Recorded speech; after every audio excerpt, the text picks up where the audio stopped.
Good evening, ladies and gentlemen. You're watching News Now with me, Savita Karir, and of course, my colleague Shivani Bharat, as always, is joining in from our Mumbai studios. Shivani, today, let's put the spotlight on QuestCorp's latest report. In fact, this is the company's biannual report. It's called Quest Pulse FY26. In fact, it shares insights into what's shaping India's workforce future, and the report analyzes data to surface insights on age, diversity, sector, and other trends that are shaping the business landscape.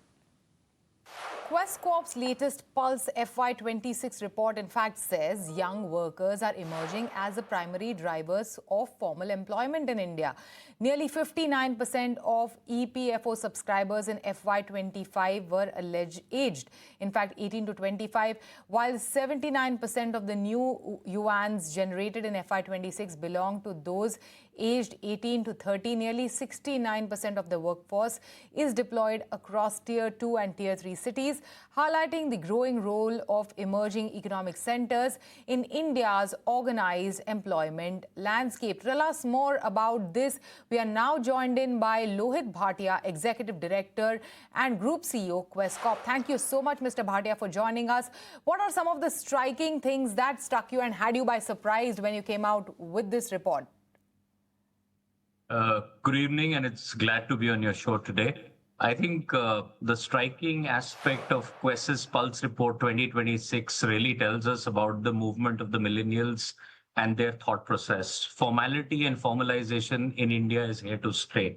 But you asked me a question, what is striking? I think looking at data which has come out from Quest today is almost like you're reading the data of Indian Inc. or India itself, but in a miniature way.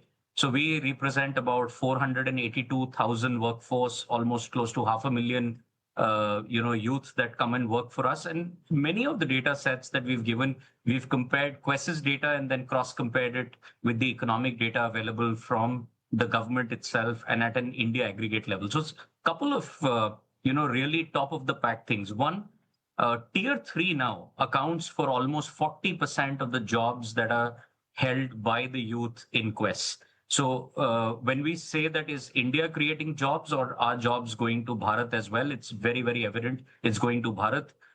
6,500 towns and cities and PIN codes are now covered with a person deployed by Quest in different segments. The second interesting thing that I definitely look at in this data set is industrialization and manufacturing has become the third largest segment for us, and in many ways is now galloping faster than our consumer side, which is consumer retail, telecommunications, and banking for that matter. This also tells us that industrialization and manufacturing is here to stay in India. And all of us know that that's a story which takes about 10, 15, 20 years to mature and fructify, and hence it'll stay for a longer period of time. The third, which you started with, is the young or the youth population of India. So majority of our workforce that we are looking at is in the age between 18 to 25. This also tells us that people, instead of going into the informal labor market where they don't get a contract in hand, they don't get financial inclusion or social security, today prefer to start their assignment with a firm like Quest, which can give it social security, skilling on the job, and benefits.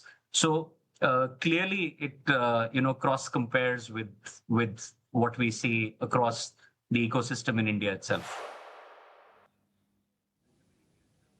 Right, Mr. Bhatia, some very interesting points that this report essentially mentions. In fact, let me focus on one of the key points, that employment is shifting to Tier 2 and 3 towns and cities. So would you say that this is genuinely the creation of economic opportunity and decentralization of economic opportunity, or would you call this, strategy by companies to sort of look at cost arbitrage?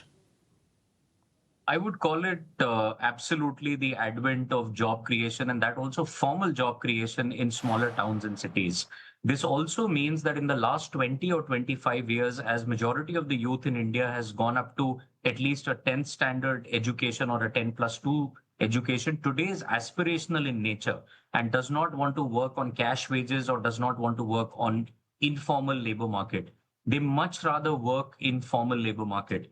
And when you work in the formal labor market with a contract, with financial inclusion, with social security, you come through a stepping stone like Quest. And through Quest, you work with the customers, you get skilled on the job, and then you move to the next level as well.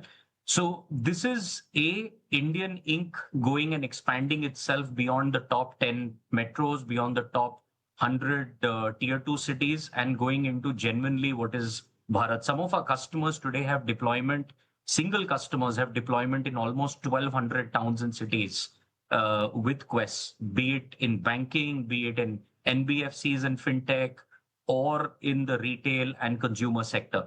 So this clearly tells us that that's where jobs are going, and the aspirational youth today is going to definitely come when they see that they have social security, embedded values, and benefits from employer. Quest also does a lot for not just customers, but for this entire ecosystem.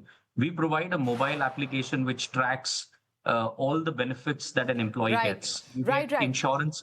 Yeah, there is one interesting aspect that I want to, in fact, quickly touch upon. And, we are running short on time, so I'm sorry to interrupt right here. But, of course, the report suggests that the youth, in fact, is shaping the labor market. But one interesting highlight of the report is that GCCs are aggressively absorbing specialized 8 to 15-year experienced professionals. So tell us more about this trend. And they're looking not at generalists, but at specialists, like in AI, in generative AI, cloud governance, cyber security. Help us understand this particular trend. Absolutely, you're right. India has been attracting GCCs for about 25 years now. We have close to 2,400 GCCs in the country. But majority of these GCCs in the first decade were primarily coming to India only to do data transaction work or simple basic coding work. In the last 10 years, then we realized that GCCs are moving from transactions to transformation and digital transformation at that. In the last 3 to 5 years, we are noticing that they're coming to India also to create IP, and they're coming to India to create products in themselves. So the nature of workforce that you require when you're just doing entry-level back office work is very different from when you are doing transformation work, and is very different when you're doing IP creation or you're creating new product development in the country itself. That evolution in GCCs is taking place, and that's what is coming out of our report. And it shows that why 8 to 15 years of experience professionals are the ones who are coming and working with us today, which 6 years ago used to be in the 0 to 5 year experience category. Right, Mr. Bhatia. In fact, we have time for one more question. So let me ask you two aspects with respect to this particular report. What percentage of jobs are coming in from temporary jobs, permanent and contractor jobs? And second part of the question is, while we do see that, jobs have increased, but are wages keeping pace with the kind of, productivity measurements that your report talks about? See, we have to look at it in two contexts. One, there is formal jobs and informal jobs. Within the formal jobs, India has about 15 to 18% of formality and about 80% plus of informal work. That includes self-help groups, that includes MSMEs, that includes, your own domestic home business.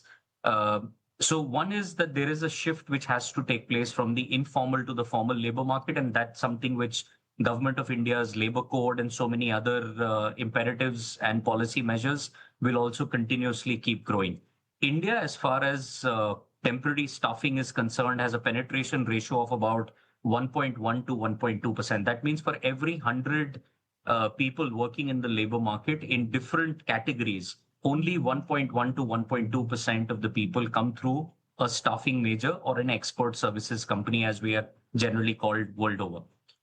In the mature markets, this can be as high as even 4.5%. That means in many ways to look at it is that this industry in itself can quadruple in the next couple of years, just if the penetration ratios were to go up, as the aspirational youth starts to come into more formal labor market rather than into the cash-based informal labor market. So that's the first data set that we clearly notice here. We also notice that when the labor market and the youth starts to come into the labor market, minimum wages or wages in themselves is nothing but a demand and supply, equilibrium. In India, it's a little more complicated because the state also, steps in and puts something called a minimum wage or the national floor wage. However, the rest of the world would typically work on what's called as demand and supply. In Right. some segments today, market wages much higher than minimum wages already operate. So Right. again, one has to create more jobs and more employment opportunities for wages eventually to catch up and go beyond minimum wage to market wage. Right. Thank you so much, Mr. Bhatia, for joining us today on ET Now and sharing your inputs on this particular report.